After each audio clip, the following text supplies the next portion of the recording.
Lander. Anong ginagawa mo dyan? Kasi ayokong maabahala kayong dalawa. Anyway, Mr. Choi. Oh. Si Aryan kasi... Ano? Ano meron sa kanya? May nangyari ba? Bakit? Ano bang gusto mo sabihin? Kalimutan niyo na. Teka. Yung hairstyle mo, parang may katulad dyan Talaga? Ito ba? Ang ganitong uso ngayon eh. Pero kahit ngayon lang ito na uso, dati pag ganitong hairstyle ko. May pupuntahan ka ba? Uuwi muna ako. Ingat ka pag uwi. Ako na sasama kay Aryan.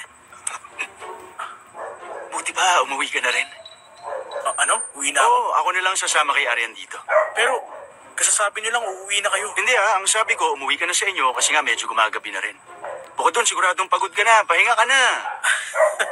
Kaya lang, hindi pa ako matanda katulad mo. Ikaw ang kailangan magpahinga, kaya uwi na. Hindi ang dami ko pang energy. Kayang-kaya ko pang magstay hanggang umaga. Talaga lang Napakadali lang sabihin yan, pero hindi yun madali sa edad mo. Kaya sige na, uwi na. Hindi hindi pa ako ganun katanda, kaya tingin ko, kayang-kaya ko pang magstay. Puyatan, sisiw yun. Sige na.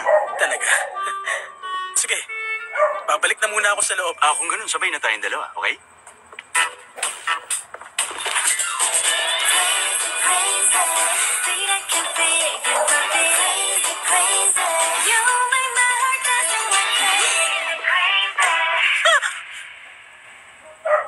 Ano to?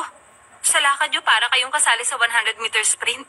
Naisip kong sasamahan kita buong gabi rito. Mag-meeting tayong dalawa. Hindi ba sabi mo uuwi ka na? Hindi, sabi ko magpapahangin lang ako kaya ako nagpaalam kanina. Kung ganun, ikaw na ang tatao dito? Ganun na nga. Tatao ka rin dito? Ayun ang bala ko. E di kayo nang bahala sa store. Kayo na rin na mag-meeting. Iidlip lang muna ako. Aryan.